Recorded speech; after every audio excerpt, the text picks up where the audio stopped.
Of the contenders, who stands the best chance to win the ACC in 2023? Will an ACC team make the college football playoff, or could we see a dark horse make a run this season?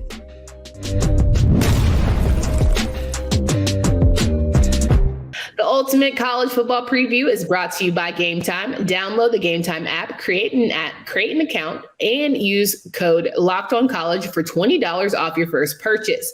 Last minute tickets, lowest price guaranteed. I'm Candace Cooper here from Locked On ACC, and when looking at contenders in the ACC, I have a group of gentlemen here that are going to talk me through just why their schools might be the one to win it all. We have Kenton Gibbs here from Locked On ACC, joins me each and every day wherever you listen to podcasts. Then we have Grayson Boone from Locked On Wolfpack, and it's nice to meet you, Grayson. Finally, hear all the things. And finally, Damian Parson from Locked On Clemson, a newbie, part of the Locked On Podcast Network. Welcome, fellas. Let's get into it. Let's do it. Wonderful. So let's talk through, the fact that we have some ACC contenders. I want to start with Grayson, and Kenton, of course, you chime in. Y'all are probably the dark horse out of all the contenders we have here, but Brennan Armstrong allegedly is supposed to be the guy. He got a new fresh arm, been in rehab, doing all the things, and NC State's defense is NC State's defense. So can you tell me, Grayson, a little bit of why you feel like NC State could do it all?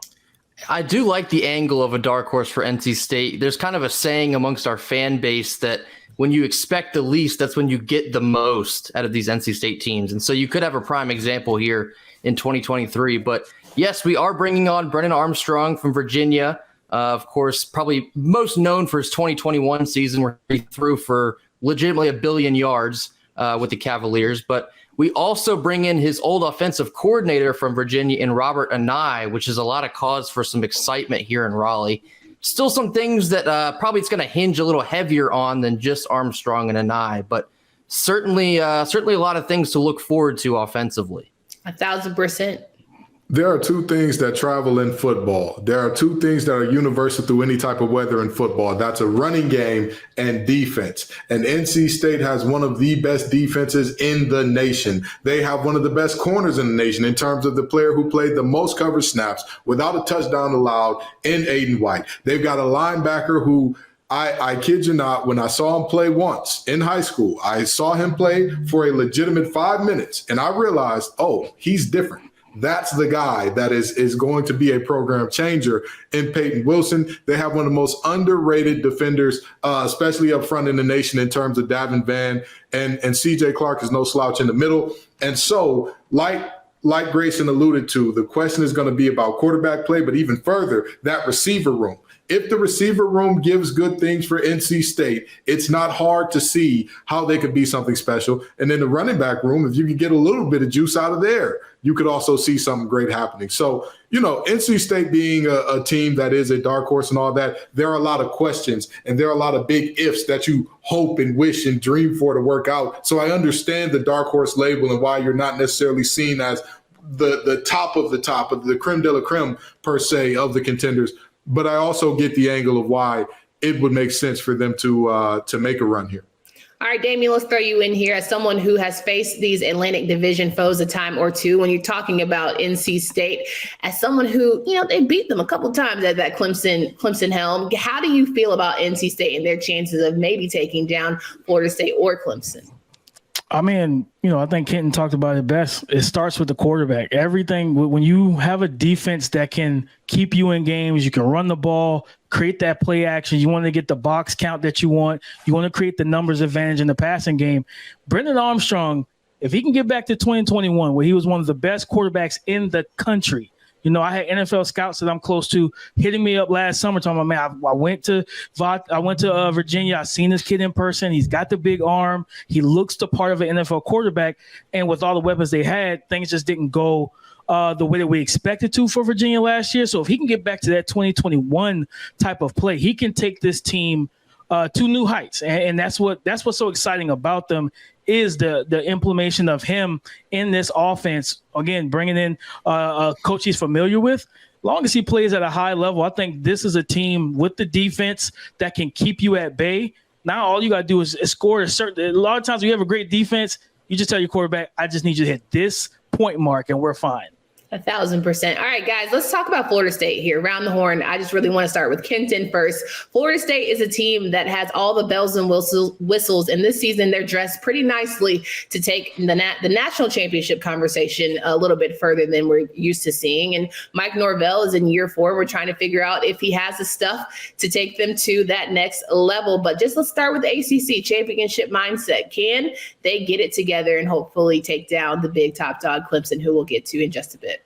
Can they? Absolutely. Absolutely. That is a team that is loaded at every position for the most part. They've taken advantage of the transfer portal and pulling out they're one of the teams that made their competition lighter by getting better, pulling a Fentrell Cypress from UVA and saying, hey, you play pretty good ball over there. How about you play pretty good ball over here? So this is a team, Jared Verse is an animal. His tape excites me. It gets my motor going because I love seeing great D-line play, and boy, does he play that edge better than I've seen out of many players over the years. But with that being said, this team is very similar to where NC State is at from the angle of it's all about the quarterback. Yes, they have a different quarterback situation. Jordan Travis has been there for quite some time. We've seen the best of Jordan Travis. We've seen the worst of Jordan Travis. We've seen the tale of two cities. We're hoping that we get more we're getting more Dr. Jekyll than Mr. Hyde, but there are moments where it gets kind of hairy with him. But when you have a running game like theirs, where you always have multiple backs rolling through, you always are going to see a full stable in that running game. I think that Florida State has all the makings of a team that could take down Clemson because let's just be honest, Clemson looked beatable a lot last year. If we're referencing the movie 300, when they made Xerxes bleed with the spear, that happened last year to Clemson to some extent. If we're looking at those last 2 games and even looking through some parts of their ACC schedule where they look very mortal and human. I mean, if Florida State wants to do it, this is their year because next year is going to be a true testament of whether or not they're a rebuild or reload. And even if they are a reload team, you don't just reload a Jared Verse. You don't just reload a 6'7" guy that runs a 4.4 in Johnny Wilson. You don't just reload some of those pieces. So we'll be seeing. Now, Grayson, you're someone who has, of course, experienced that NC State, Florida State matchup. The rivalries have been pretty intense. Do you think this Florida State team is someone that we can't play games with this year? Or is it an NC State? They have the stuff, but they can't quite get it done. We've seen it in the past.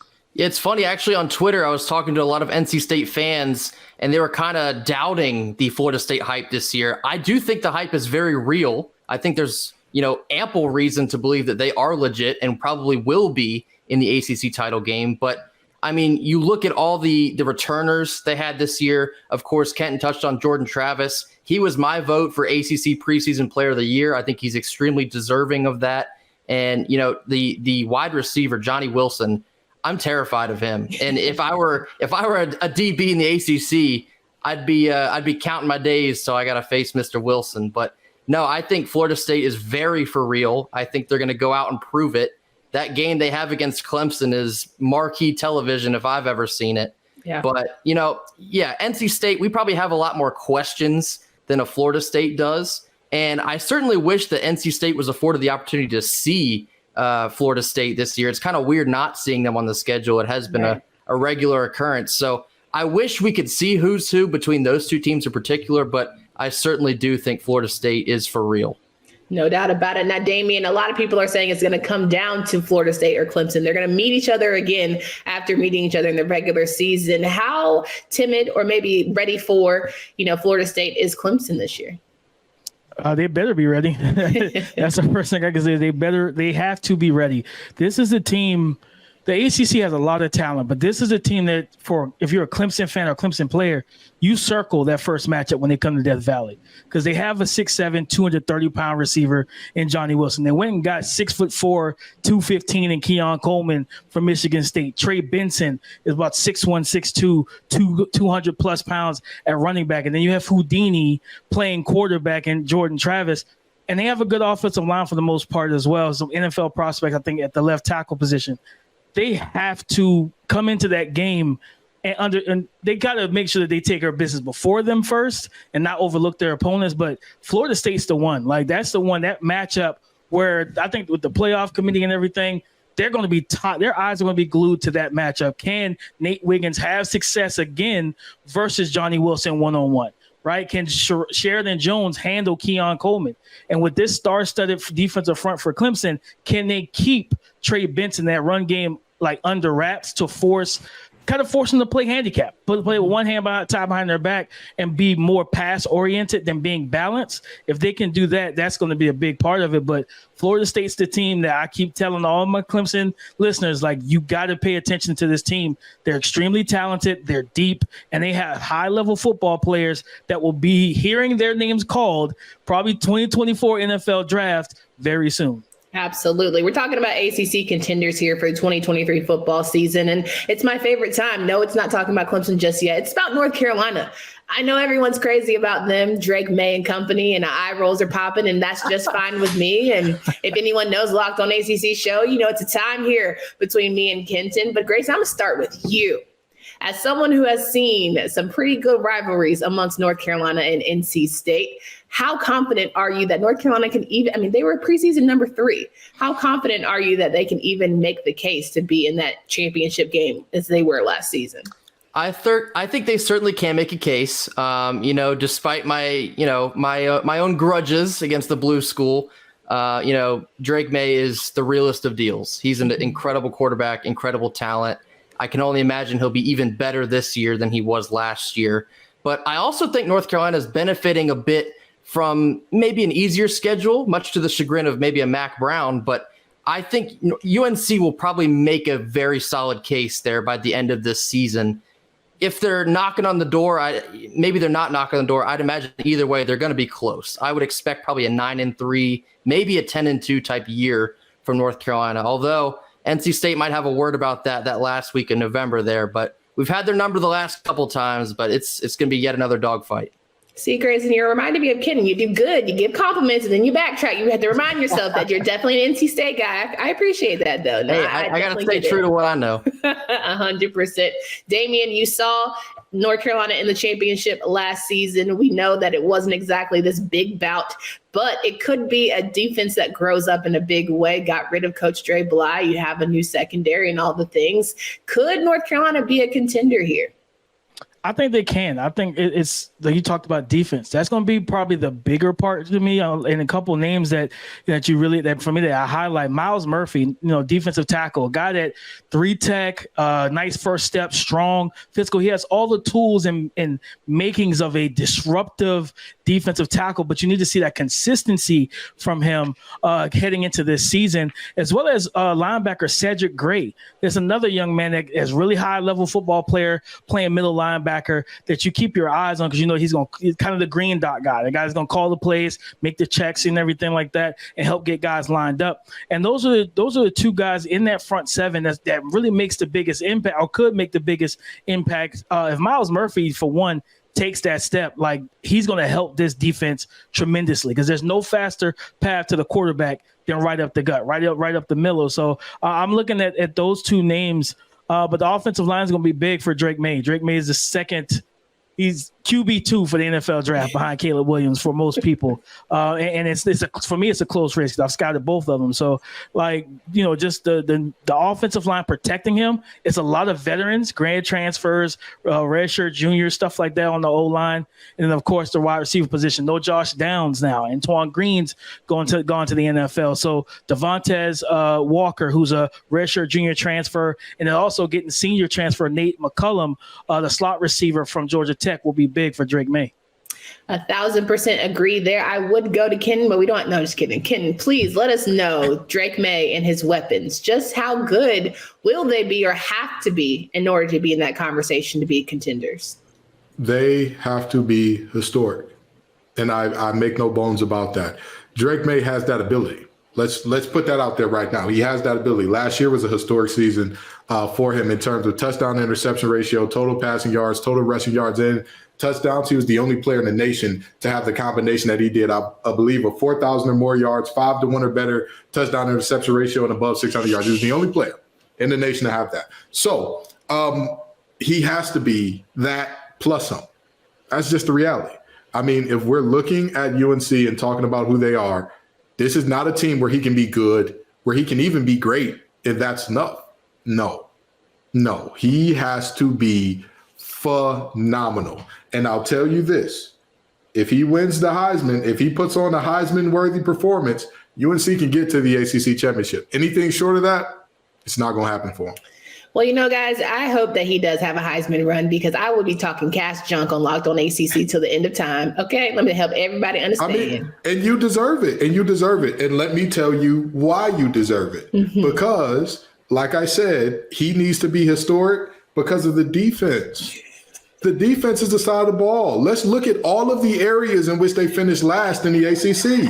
Points per game, last, 30.8. Yards per game, last, 436.5. Yards per carry in a running game, last with 4.5. Least sacks with 17. I'm pretty sure me and Damian could get out there and get more sacks than what they had, even though our eligibility is expired. So, with that being said, Damian, am I lying? We can get in them trenches and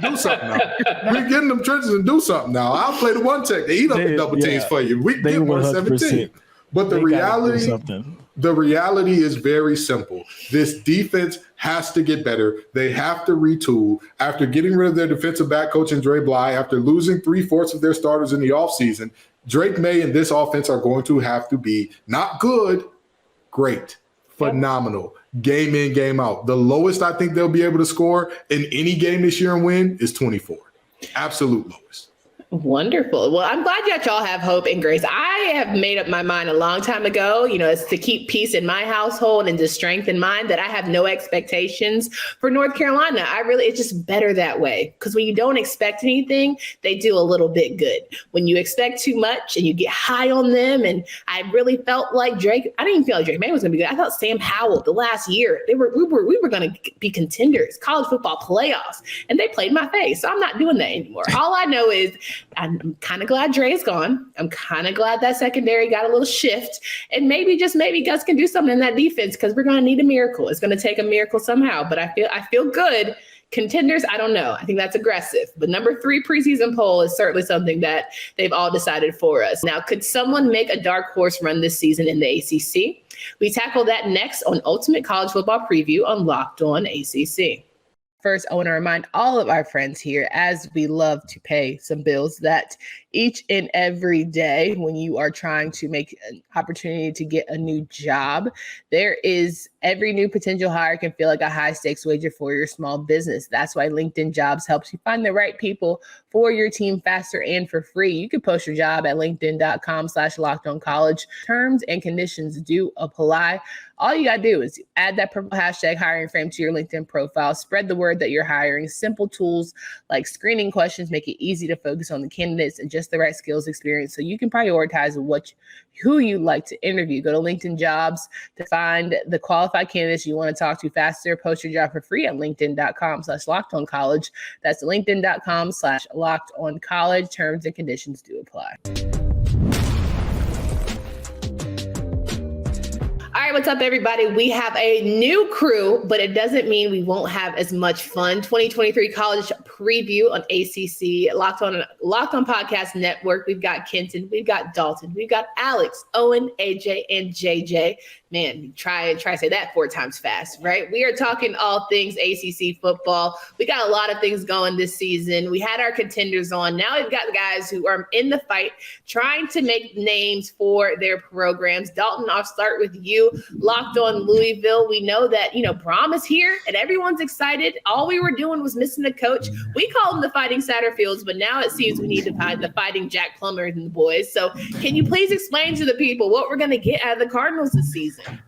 The Fighting Plumbers. I like that. I'm going to run with that. That's actually, I've never heard Fighting Satterfields, though. I don't think I ever want to hear that again. Thankfully, I won't.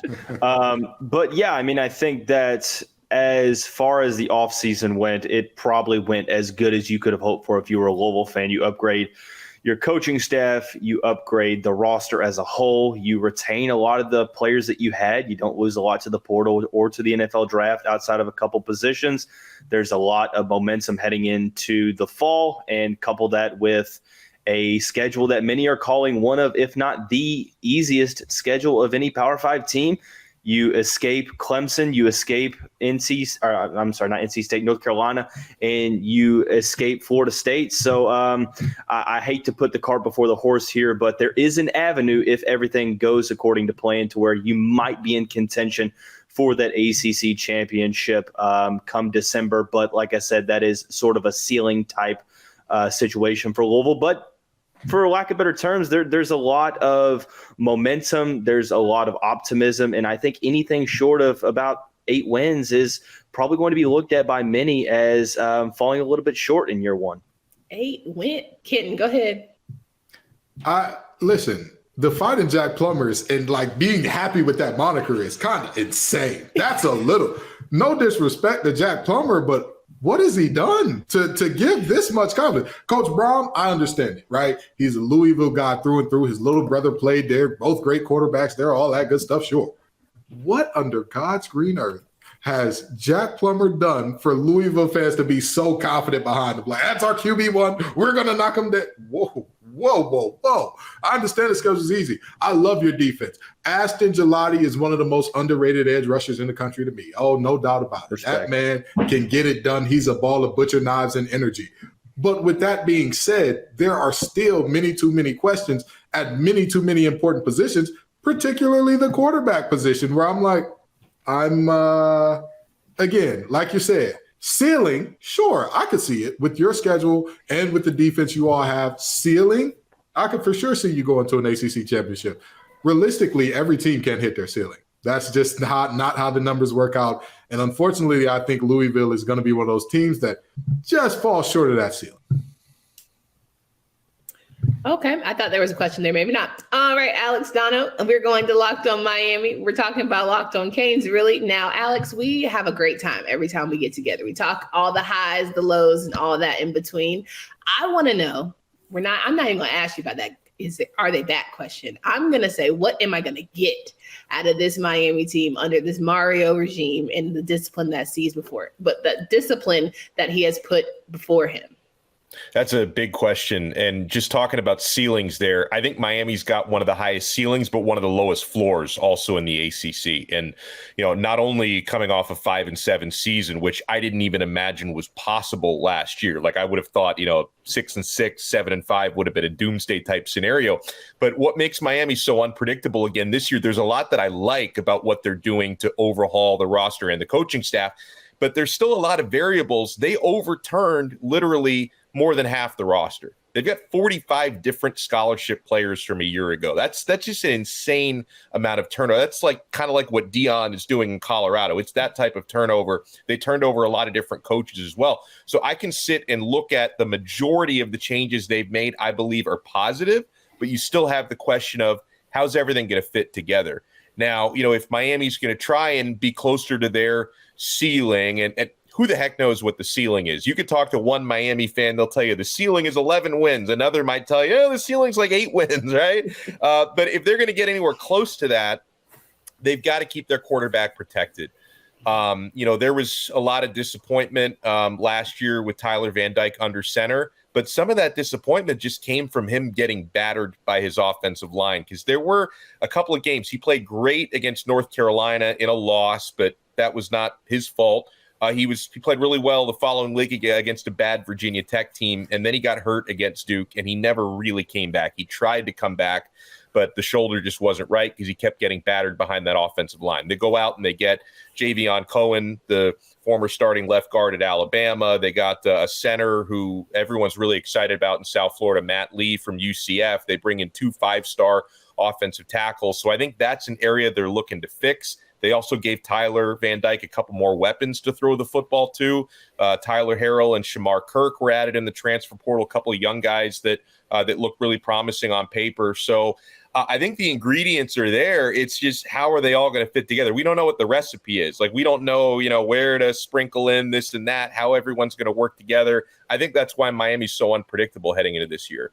100% agree. Now, I'm going to switch gears to Owen here. Locked On Syracuse. Dino might be the only one in this group, maybe another one, but we'll talk about it. Fighting for that job, trying to make sure that they are all good to go when it's said and done. Now, we talked about 8 wins for some of these teams. How many wins does Dino need to pull off in order to keep his Keep the what a lights on. question. What a question. I have no idea how many wins he needs to stay. He has had just a crazy sort of span at Syracuse with some great seasons, some terrible seasons, everywhere in between. I don't really know what the threshold is. I will say it seems like John Wildak in the athletic department really liked Dino Babers from what is sort of presented publicly and the support he continues to get. I think personally, it's hard to say no if he gets Syracuse back to another bowl game, back-to-back seasons, gets to a bowl. I mean, this is Syracuse football. We're talking about a program that is working to play in a bowl game. And it was crazy to see last season that you're frustrated in a bowl game just because of the way it happens, right? You start out 6-0, then you lose 5 straight. So even in a relatively good season for Dino Babers, you're questioning, what the heck is going on here? How is this what's going on? Battled through injury, obviously. But I think this is a team that, because you've got some veteran guys in key roles, especially at the quarterback, and then with Aronde Gadsden, who's making a lot of news in the preseason, whether he's a tight end, whether he's a wide receiver, whatever you want to call him, those two really like each other. They play well off of each other. And I think that in itself, plus Dino, fighting for his career, fighting for an extension here, is something that can propel Syracuse to that bowl game success. I don't know if you're talking 8 wins here. I don't know if you're talking a possible contender to be a dark horse for the ACC. But I think you are talking about a team that needs to make a bowl game and a coach that needs to get to that threshold and a team that has the capacity and the skill set to make it there as well. Couldn't agree more. Now we're moving on here to AJ Black, who from Locked On Boston College, I'm sure has had a mouthful when it comes to Jeff Hafley and the boys and how they're just going to get through the season, right? We don't need highs. We don't need a lot of low. We just want to get through this season. What is the feeling in Chestnut Hill right now? I think we're kind of underselling just getting through the season here because BC is one of I think 5 teams in the country that's not playing a Power 5 conference team in the out of conference schedule. They play UConn, Army, NIU, and Holy Cross. So they're setting themselves up right there for success, and they avoid all 4 Tobacco Road programs. They don't play NC State, Wake Forest, Duke, or UNC this year. So that in itself sets them up with the easiest schedule, according to FBI on ESPN, the easiest schedule in the nation. For BC, it's all up front. It's the trenches. Last year, they got hammered on the offensive line. They lost 4 of their guys in the NFL draft in 2022. Christian Mahogany blew his knee out playing basketball in the offseason. They go in, they continue losing guys. They're plugging in guys on the defensive line. They're doing everything they can to kind of make things meet.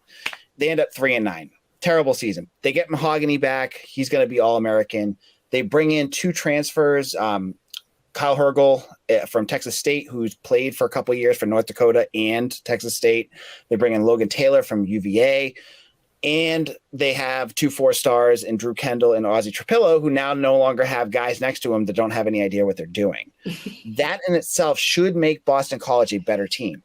I think for Boston College, anything less than a bowl game this year is a major indictment on the program because they're playing a schedule, at least with 4 wins already in there, when you're playing an out-of-conference schedule that's set up for them to win. And you don't have to play Clemson. You don't have to play Wake Forest. You don't have to play NC State. That's a big deal for BC. They should be able to pull off some big wins. I think they're in for a bigger season than a lot of folks are preparing them to have. Well, let's hope they don't smoke the layup. That's all I'm asking. Please, for the sake of the conference, don't smoke the layups. Now, my favorite, I don't know if anyone's ever listened to Locked On ACC, but I do have a particular program, a football program that I love to talk about, and that is Duke football. Surprisingly enough, I like them because they win me money because people doubt them, but here we are. JJ Jackson, long time since I've seen you, but it's so good to talk to you again. These Blue Devils have given people a lot of hope. A lot of people have turned the page and said, okay, we cannot sleep on Duke. How do you feel like the Blue Devils are going to do in year 2 for Mike Elko? When so many people talk about the second year coming up this year, often the conversation starts with John Shire and the basketball program, and yet we're talking a lot about Mike Elko and what he's going to do in his second season leading this football team. It helps that you've got a quarterback in Riley Leonard coming back, who many believe is one of the top quarterbacks in the conference, possibly the country. The question marks, though, for this Duke team are going to be on that defensive side of the football, and then making up for the lack in talent that they've got in some areas, because at the end of the day, it is a Duke football program. Very excited, lots of reasons to be optimistic. But as Mike Elko was quick to point out at ACC kickoff last week, it's a difficult schedule for Duke, much more difficult than it was in year one for him. So while it might not end in as many wins as the program was a year ago, I think you are seeing a program that's taking steps in the right direction. All right, I'm just gonna let you know, JJ, I put 150 down on 10 wins. So and that includes a bowl game. I know everybody's eyes got big, but I got 150 down between Kenton, who's shaking it, and I'm just letting you know. That's a lot of optimism. I love it. I might have to bring you back so you can figure it out and help me. Before I get you guys out of here, I would like to know, just around the horn, the best game that you guys need to tell these fans to have circled on the calendar against your programs. What would that be? I'll start with you, AJ. I'm going to go with Pitt. I think Pitt's a very good team. Phil Dracovic against Boston College, their old quarterback. Frank Signetti, their old offensive coordinator. Circle that game. That's going to be a fun one. It's going to be a weekday game. I think it's a Thursday night game. I think that's going to be a big one at the end of the season for BC. Alex, what about you? Yeah, there's a handful of options on Miami's schedule, and it's not an easy schedule, but the one that I have circled, and it's mainly based on how early it is, non-conference at home against Texas A&M, because that – Miami plays Miami, Ohio, week 1. I don't know what kind of a barometer that's going to be, but then week 2 against Texas A&M, that's really going to kind of tell you, is Miami actually for real? Do they mean business or not? So that's the one that I have circled, September 9th. No doubt. Dalton.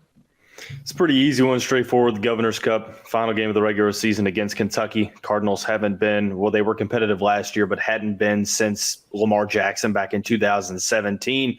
And finally, we have a coach that understands the rivalry. So all our eyes are on that, and we'll be focusing on that one. JJ. Let's go to the first game of the season for Duke. Playing on Labor Day, a primetime spot against Clemson. A lot of people going to be really curious what exactly that second year looks like for Mike Elko. And again, if you like quarterbacks, make sure you pay attention to Riley Leonard this season. 100%. Owen, in with you.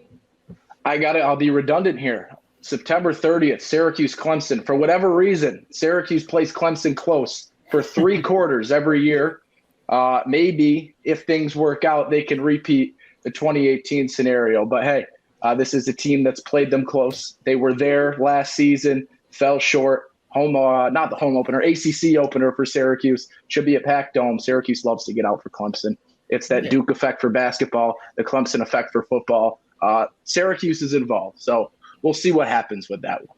No doubt about it. Kenton, we'll end with you. Of all these teams here, who is the best dark horse who might have an actual run to be a good contender? I got to do this to make up for what I said earlier, because when I was told that you got to make it a little grim in here, maybe I made it too grim for the Louisville Cardinals, but I really, really do love that team. I absolutely love them. Duke, with all due respect, I think that they were inflated by a terrible Coastal last year. But Elko did have the greatest start of any coach in Duke history outside of Wallace Wade in year 1. So that was fantastic for them. Boston College returning 80% of their production statistically last year. Good for them. Still not good players, even if they're returning. Syracuse, we're fighting for Dino's job, right? Like, we're not really looking at that type of situation. Miami is the team that of these teams has the highest ceiling, but like Alex said, the lowest floor. The problem with this team last year wasn't talent, it was chemistry. It was chemistry, and you solved the chemistry issue by turning over half the roster. It's a little, it boggles the mind a little bit. I understand that you're a new coach, wanting to get your system, your guys in, but this is a team that's always had first rounders, and the solution to them not gelling right ain't to bring in more players to try to gel immediately. So of all these teams, if Jack Plummer is what Louisville fans tell me he is, If I'm wrong, I'll be happy to admit it. I was happy to pay up to Candace last year when I was wrong, and I'll be happy to give Louisville fans their flowers. I love the city of Louisville. It's a great time every time I go. I think that they have the best shot out of all these teams to get it done and be in the ACC championship and potentially win going forward. Love to see it, guys. We appreciate you for coming on, and we really appreciate you for giving your takes. Make sure you follow their respective podcasts. Will the ACC have playoff representation this season? That's next on the Ultimate College Football Preview on Locked On ACC. I want to talk about our friends here at Bird Dogs. Listen, Bird Dogs makes you look good. Bird Dogs has stretch khaki shorts that are designed to fit slimmer through the thigh and leg, giving you a truly sculpted look. Bird Dog shorts do the exact same thing as Lululemon, but fit way better. They fit way better than regular shorts that are made of stiff restriction cotton. Bird Dogs fixed the issue by inventing cloud knit fabric that looks just like khaki, but stretches so you get a way slimmer fit without having to sacrifice the movement. Bird Dogs uses anti-stink sweat wicking fabric that keeps you cool and dry all day long. How mature am I? Now go to birddogs.com/lockedoncollege, enter promo code lockedoncollege for free white tech hat with your order. That's birddog.com/lockedoncollege by entering promo code lockedoncollege for a free white tech hat. You won't want to take your Bird Dogs off, we promise you. All right, so we're talking about national playoff hopes here, 2023 college preview. And let me just tell you, when it comes to national conversations, the ACC certainly gets slighted the most out of any group. I'm not going to hold you. Out of all the Power Fives, I feel like we get a little janky. But if we're just going to talk about who off the gate besides Clemson could be that one, Clemson, Mr. Damian, tell us why not only are you guys ACC championship contenders, but also have that national playoff conversation expectation. Man, the level of talent on this team is some of the best that I've seen, right? From the front lines on the defense.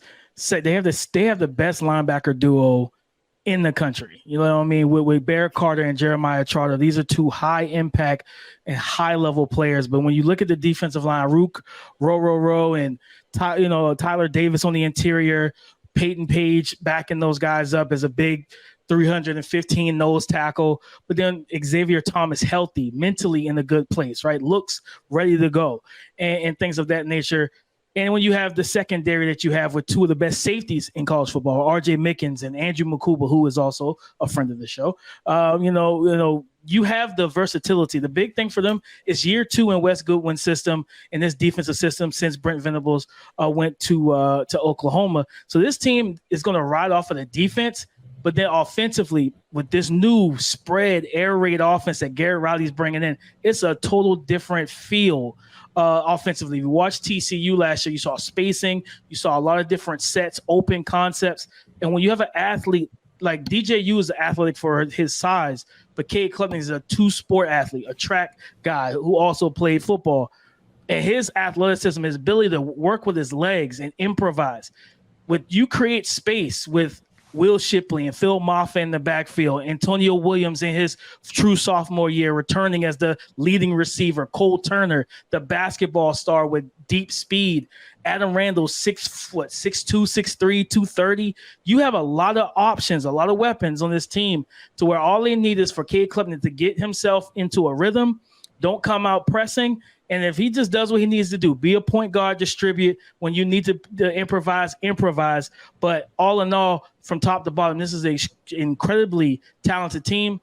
And they have an outstanding coach, too. So they have a lot of different coaches on this roster, on this staff that's going to help those guys be prepared. Just got to go out there and handle business. Not You Love Dabo. That's a show in there. We can have a whole separate episode on that one. Kenton, now we know not only do they have to be good for the national side of things, but the ACC, how well does Clemson have to do to keep elevating the ACC's national prevalence and, more importantly, to be in contention for that college football playoff? So this is about Clemson, but I'll make this about all the ACC for a second. We can't have anybody with 2 or more losses. We cannot have a single 2 or more loss team. And let me tell you why.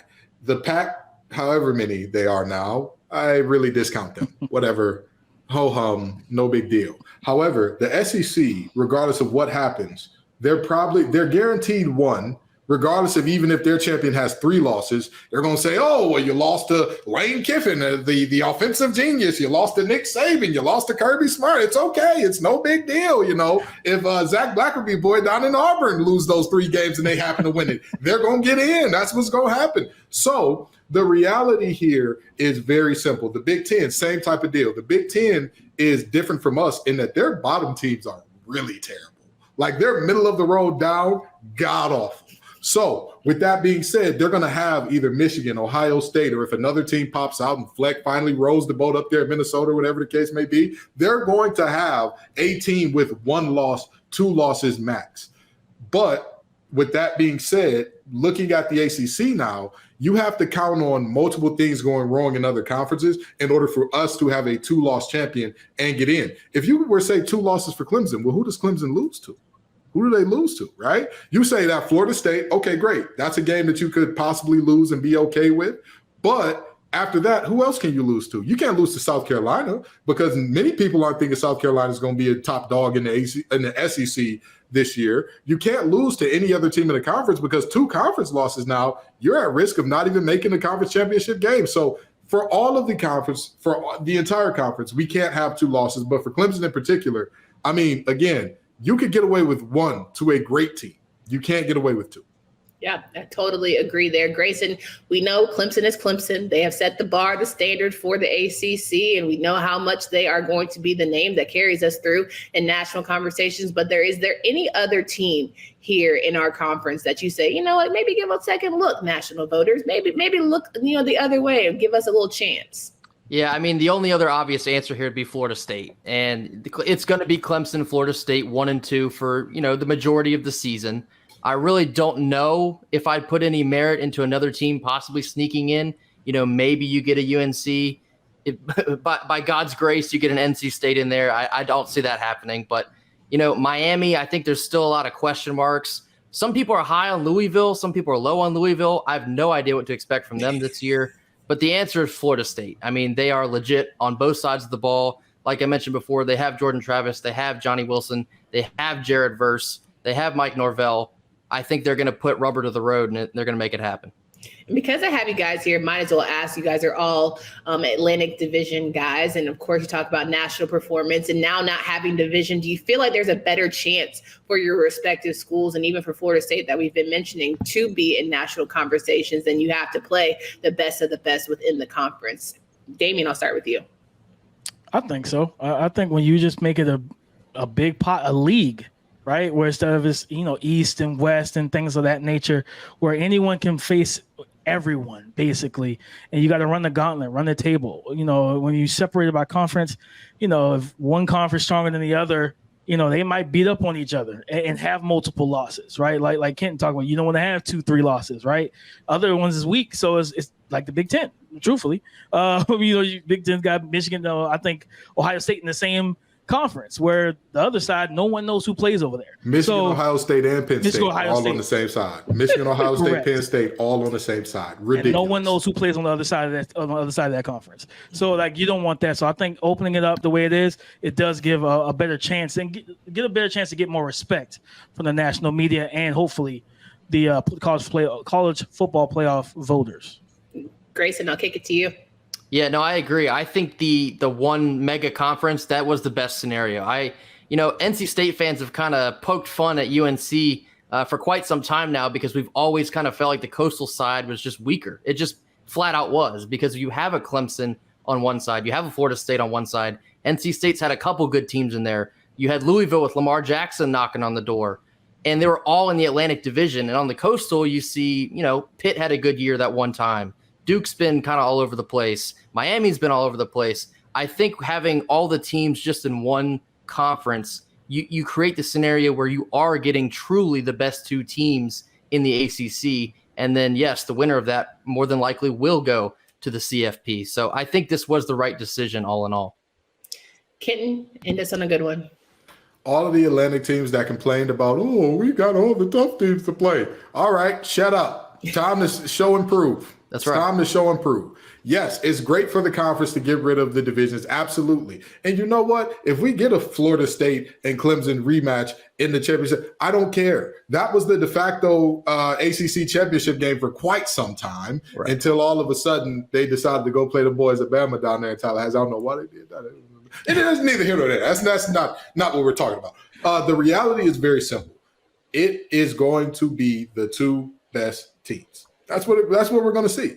I don't care if we're seeing a rematch of one of the last weeks of the season. I don't care. I have no qualms about that. I want to see the two best teams play. Nationally, they want to see the two best teams play. Now, is there a chance of that whole cannibalizing each other thing happening and one team beating one team during the regular season, and then you know how hard it is to beat somebody twice, so they end up splitting, and the lesser of the two teams ends up getting the win at the end of the season? Sure, that's possible. But the reality is I'd rather have that than have what we've seen in the past with a 6-7 win team out of one side. Won't say which side has dragged out teams with 6 wins, but there was one who did that, and their team had to get a waiver to play in the bowl game because they'd have a losing record. But that's neither here nor there. The fact of the matter is very simple. The best teams should play each other in the championship. That's what we want to see. Sure. And as the girl who is holding it down for the Coastal here, I will say I'm excited to see what some of the Coastal teams can do, whether they can pull off some upsets. It's a put up or shut up type of year. Can they actually hold their own in what everyone says is a much harder division? You got some games that are going to be, listen, the Coastal is ready. Duke is ready. North Carolina is ready. Pitt better be ready. Okay. Some people are going to be losing their jobs at bottom of that Atlantic, but it's fine. I think I'm excited to see what can happen when you just put up or shut up and play the game. So I hear all of you and I received that.